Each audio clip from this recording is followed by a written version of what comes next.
Owganistanyň paýtagty Kabulda yüzlerçe adam ýürüýiş geçirdi we Dienanyň gurhany otlamakda guman edilip öldürilmegine sebäpkärleri jogapkärçilige çekmegi talap etdi.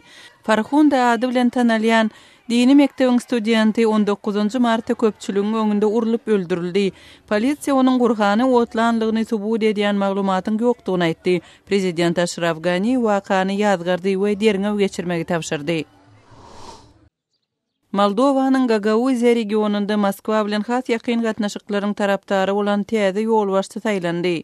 Moldowanyň parlamentiniň wekili Irina Vlach 22 martda geçirilen saýlawlarda sesleriň 51%-ni toplady. Esasan etnik türk hristiýanlaryň ýaşaýan regiony Gagauziýanyň Moldowadan käbir ykdysady awtonomiýasy bar. 2014-nji ýylda Gagauziýada geçirilen referendumda Ilat Orsiýet bilen ýakyn gatnaşyklary goldady we Ýewropa bilen integrasiýa garşy çykyş etdi.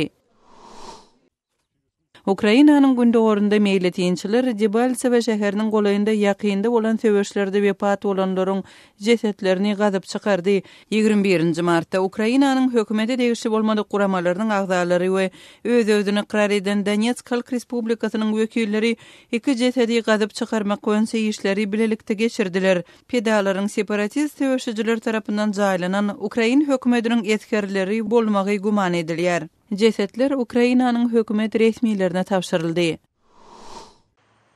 Kırgızstanyň milli puly somyň Amerikan dollaryna gatnaşyk tepesi gaçmagy dowam edýär. 1 dollar 63 som boldy. Awgust aýynda 1 dollar 52 somdy. Kırgızstanyň milli bankynyň somyň hümmetini saklamak boýunça tagallalary şowsuzlyga uçrady.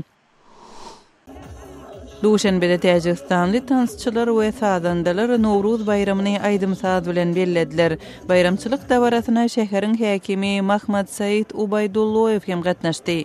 21 martda Merkezi Aziýada, Kafkazda we ýakyn gündegoryň ençeme böleginde bellenýän Nowruz bayramy baharyň başlanmagyny dawaralandyrýar. Siz günüň täzelikleri bilen tanyş boldunuz.